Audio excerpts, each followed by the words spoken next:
Hello children, I hope you all are good. Today we are going to discuss SST Geography Chapter 20 Agricultural Development and Case Studies. So basically in this chapter we are going to compare the two case studies, two countries with their agricultural developments. So let's start the chapter with the agriculture. You know beta, agriculture is directly related with the food security. हम सभी जो हैं agriculture पे depend करते हैं for our food consumption, for our nutritional needs, but also industries all depend on the agriculture because they are getting the raw materials from the agriculture. There are so many agro-based industries. So this is the reason that there is a need to undertake some steps for the agriculture development. जब हमें पता है agriculture इतना ज़्यादा ज़रूरी है for human survival, for many industries, so we need to do the development in agriculture sector. At present agriculture जो है सबसे ज़्यादा प्रेशर में आ चुकी है. बहुत सारे कॉजेज़ हैं क्यों प्रेशर में आ गई है, क्योंकि पॉपुलेशन सबसे बड़ा फैक्टर है जो रैपिडली ग्रो कर रहा है. वर्ल्ड की पॉपुलेशन इतनी तेज़ी से बढ़ रही है. आप अगर देखोगे 1.1% पर year, that is about 8.2 crore people are being added each year. और इंडिया में तो पॉपुलेशन 136 करोड़ 2019 में थी, 121 करोड़ 2011 में थी. कितनी तेजी से बढ़ी. और नाउ तो we are the most populous nation. So population growth factor है. विद ग्रोइंग पॉपुलेशन क्या होता है, मोर लैंड इज रिक्वायर्ड. अब मोर लैंड कहाँ से लाओगे एग्रीकल्चर के लिए, जबकि लैंड तो सेटलमेंट में, कंस्ट्रक्शन में, रेलवे में, एम्प्लॉयमेंट स्कीम में, इंडस्ट्री में भी यूज हो रही है. सो एग्रीकल्चर लैंड तो श्रिंक हो रहा है. Then modern way of living जो है वो एक्सपेंड कर रही है फूड की नीड्स को. Per person consume more varied food than in the past. People are gradually shifting from home cooked food to the catering service, packed food, which result in the large scale wastage of food also. More crops are grown on the commercial basis. So soil क्या है, fertility loss कर रही है. Large scale के chemical fertilizer, pesticide उसमें use होते हैं. तो ये प्रॉब्लम्स जो हैं ये एग्रीकल्चर पे, उस लैंड पे प्रेशर डाल रही हैं. एग्रीकल्चर डेवलपमेंट देखें वर्ल्ड में, तो इंडस्ट्रियल रेवोल्यूशन जब हुई थी, it help the invention of the various machine and technology, जिससे फूड प्रोडक्शन जो है इंक्रीज हुआ था. 18 और 19th century improve the method of farming, advances in life stock breeding and invention of farm tools and equipment. So ये remarkable change आया agriculture में जब इंडस्ट्रियल रिवोल्यूशन हुई और उन्होंने हेल्प किया विद द डिफरेंट टूल्स और इक्विपमेंट से.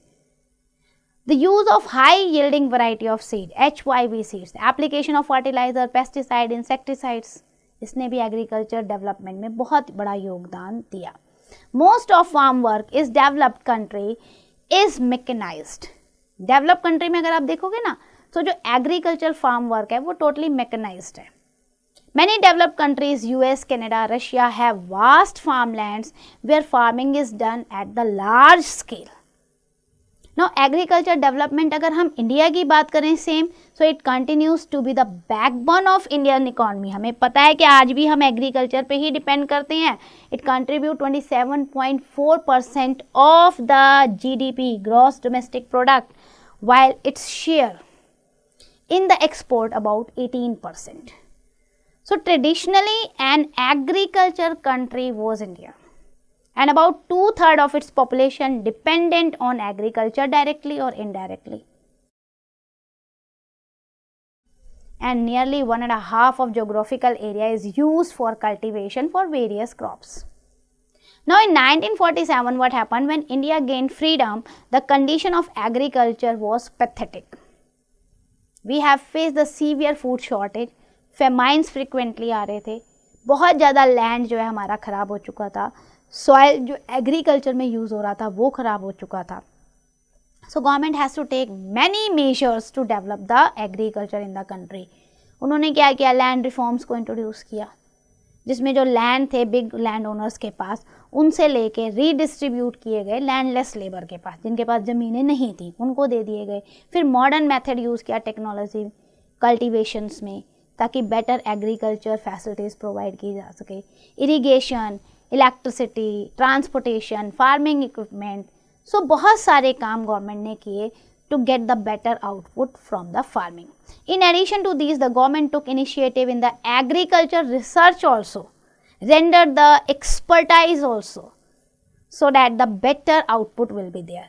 All this led to the quantum jump in the food production. और हमें फ़ायदा भी हुआ और इस सब प्रोसेस को हमने कहा ग्रीन रेवोल्यूशन, क्योंकि हमने ये सारी टेक्नोलॉजी अपनाई अपने एग्रीकल्चर को आगे बढ़ाने में.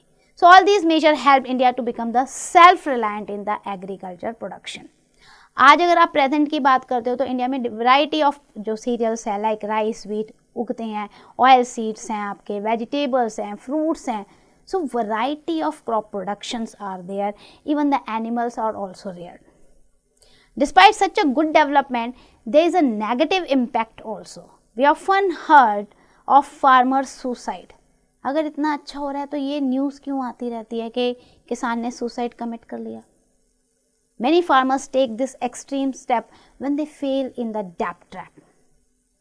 कर्जे के जाल में फंसते जाते हैं. इसका मतलब अभी भी स्ट्रैटेजी सही नहीं है. नेचुरल कैलेमिटीज आ गई, फ्लड आ गया, ड्रॉट आ गया, डिस्ट्रॉय कर दी उनकी क्रॉप को, और उन्होंने जो बैंक से लोन लिया या मनी लैंडर से लोन लिया उसे चुका नहीं पाए, and then committed the suicide. So there are certain problems associated with agriculture which are having a negative impact. Number one, the farmers are using excessive amount of fertilizer and pesticides, other chemicals. अब इससे क्या होता है, आपको लग तो रहा है कि आपकी प्रोडक्शन हाई हो रही है, लेकिन वो प्रोडक्शन क्या है, वो पॉइजनस है लोगों के लिए. लोगों की हेल्थ पे बहुत ज़्यादा नुकसान हो रहा है. कैंसर डिटेक्ट होने लग गया है, पैंडेमिक फैलने लग गए हैं एक्सेस पेस्टिसाइड से. नोइट में देखते हैं बेटा, in view of excessive use of pesticides and chemical in farming it is advisable to wash fruits and vegetable well before use. ऐसा बोला जाता है कम से कम 15 मिनट 20 मिनट पानी में भिगो के रखो, फिर अच्छे से धो और फिर खाओ. लेकिन पेस्टिसाइड्स अंदर तो गए होंगे ना उसमें भी. As chemical used in agriculture are flushed to the water bodies also. Water bodies क्या होंगी, polluted होंगी. ये negative impact people's health पे तो है ही. river जो है आपकी water bodies जो हैं वो भी polluted हो रही हैं. Then excessive use of chemical fertilizers का इतना ज़्यादा negative effect है land fertility पे, which means that more chemical fertilizer and pesticides will have to be used in coming times. तो हम क्या कर रहे हैं, उसकी नेचुरल हेल्थ को ख़त्म कर रहे हैं लैंड की. Use of several machines is causing the other problems. Harvesters are use to cut the crop but it leave behind the taller stubbles. Farmer burn this stubble which causes a large scale pollution negatively affecting the people's life. आप देखते हो जो दिल्ली है India की capital city, ठीक है, हर बार हम क्या कहते हैं कि किसानों ने जो वो स्टबल है ना वो जला दिए, क्योंकि हार्वेस्टर उसे निकाल नहीं पाता और मैनुअल लेबर वो यूज़ नहीं करते तो वो जला देते हैं. तो जलाने के बाद क्या होता है, उससे इतना ज़्यादा धुआं फैलता है which is very very harmful for the human health. Pollution हो जाता है, एयर पोल्यूशन. अब क्या करना है, गवर्नमेंट को स्टेप्स उठाने हैं इन प्रॉब्लम्स को शॉर्ट आउट करने के लिए. The government is already taking the steps for farmers welfare, but these welfare measures need to be deliver to the poorest farmer. ये देखना है कि हम जो स्कीम ला रहे हैं वो गरीब किसान तक पहुंच रही है या नहीं पहुंच रही है. Then the farmers should be trained in the modern farming and techniques. Proper machinery का यूज करना आना चाहिए. Farmers should be made aware of the negative effect if they are using the wrong farming practices. Like water and environmental pollution के बारे में उन्हें बताना चाहिए. अब चलते हैं हम कंपैरेटिव केस स्टडीज पे. Agriculture practice in our country is a very unique. बहुत सालों से हम करते आ रहे हैं, बट अगर आप इसे कंपेयर करोगे ना, a farm in India and farm in US, so you will get the clear picture. US में देखते हैं first point, the US is prosperous country. Of course America की बात आती है तो हम कहते हैं बहुत अमीर देश है. लार्ज एरिया है, पॉपुलेशन डेंसिटी नहीं है इतनी ज़्यादा, जितना उसके पास ज़मीन है पॉपुलेशन कम है. So farming is done on the business model. So it is more of a professional not an occupational. ये प्रोफेशन लेवल पे की जाती है। Only 3% of its total population depend on the agriculture, 3%। अब अगेंस्ट में India को देखो, India क्या है, डेवलपिंग कंट्री है, प्रॉस्पेरस नहीं है। लार्ज कंट्री है बट उतनी नहीं है जितनी की यूएस है। और पॉपुलेशन देखो इसकी इतनी ज़्यादा, larger and larger than US. So agriculture country में क्या बन रहा है, a large part of population depend on agriculture. आपके पास लैंड कम है और पॉपुलेशन ज़्यादा है, और वो ज़्यादा पॉपुलेशन जो है वो एग्रीकल्चर पे डिपेंड है। उल्टा हो रहा है ना, पॉपुलेशन का प्रेशर भी है और पॉपुलेशन एग्रीकल्चर पे भी डिपेंड है। यहाँ सिर्फ 3% पॉपुलेशन डिपेंड है। सेकेंड, साइज देखो फॉर्म का यूएस में बहुत लार्ज है, 250 hectare. Most of the farms are privately owned. Farmer generally lives on the farm house only, grow single crop on the entire farm. India में देखो size moderate है। अगर average farm size में निकालूं बेटा, जहां यूएस का 250 हेक्टेयर है, इंडिया के फार्मर के पास 1.5 हेक्टेयर है। इतनी कम जमीन। और फार्मर फार्म हाउस में नहीं रहते, गांव में रहते हैं। गांव से खेत बहुत दूर होते हैं, वो अपनी फील्ड को छोटे छोटे छोटे प्लॉट में डिवाइड कर देते हैं, तो क्रॉप क्या होगी, कम उगेगी। और यहाँ क्या है, लार्ज स्केल, जहाँ तक देखो जमीन उन्हीं की है। यहाँ तो गांव अलग, खेत अलग, खेतों का भी डिवीजन है। Then third, farming is conducted on a scientific line. जो आपकी सॉइल है फॉर्म में, वो हमेशा टेस्ट की जाती है लेबोरेटरी में।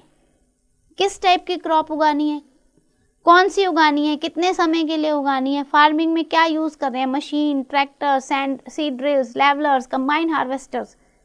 और यहाँ देखो इंडिया में the soil is fertile, so किसान क्या करता है, more than one crop. Same plot पे एक क्रॉप उगा दिया, दूसरी उगा लो। He seeks help and advice from his friend elders, not from the government, not from any expertise. वही पुराना मेथड, कोई साइंटिस्ट, कोई एक्सपर्टाइज की हेल्प नहीं लेनी। जो पापा ने कह दिया, जो बड़े बुजुर्गों ने कह दिया, वैसे ही करना है। He uses pump set to irrigate his field. He may also use water to the nearby canals.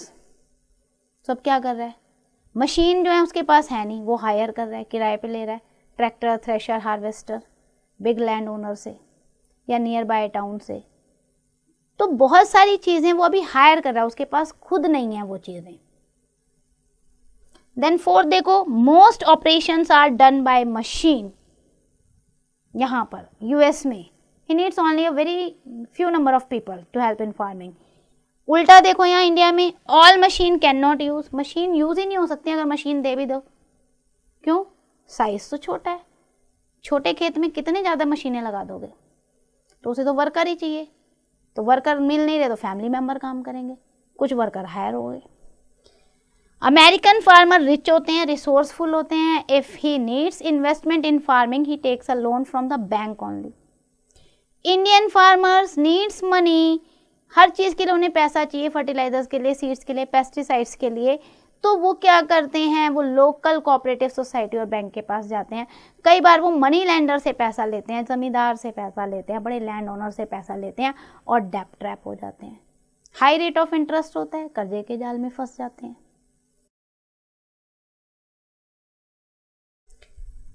अब अमेरिका को देखो तो American farmer functions like a businessman. जैसे कोई बड़ा बिजनेसमैन हो, एक्सपोर्ट करता है अपने प्रोड्यूस को, स्टोरेज फैसिलिटीज होती है उसके पास, अपने प्रोड्यूस को स्टोर करता है ऑटोमेटेड ग्रेन स्टोर्स में, सेंड करता है मार्केट में डायरेक्ट, हाई प्राइस पे, अच्छे फेवरेबल प्राइस पे बेचता है, अच्छा पैसा कमाता है। ये अमेरिका में हो रहा है। अब इंडियन फार्मर्स को देखो, वो लाइफ स्टॉक्स को रेस करते हैं, cow, buffalo, bulk, hands, Drax. Increases is income, कि भाई क्रॉप के साथ साथ हम जानवरों को भी पाल लें, उससे कुछ इनकम आ जाएगी।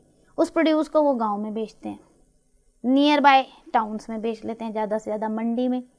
Government also procure his produce.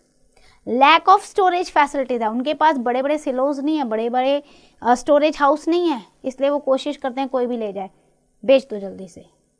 और प्राइस उन्हें फेवरेबल मिल रहा है नहीं मिल रहा है वो भी नहीं, क्योंकि उनके पास स्टोरेज है ही नहीं, तो उन्हें बेचना है मजबूरी में, कोई भी प्राइस मिले। तो ये comparative study tells you how much differ the farm practices in the developed country and in the developing country. We are far behind from the developed country. We need to improve our agriculture sector. Agriculture में develop करने में अभी हम बहुत पीछे हैं, हमें बहुत कुछ करना है. Now let's do the quick revision. We have discussed agriculture is under pressure owing to the several causes. Basically तो growing population है. India has made much progress in agriculture production. Industrial revolution और green revolution ने agriculture को grow करने में help की है. फिर agriculture practices have created the several problem like pollution of water bodies and environment. After that, there is a need to spread awareness among the farmers about the different aspects of farming. Then comparative studies we have done with India and US farm, where we found that India need lots of development in the agriculture sector. So that's end for the chapter. I hope you understand each and every concept. Now it's your turn. Do the exercise carefully.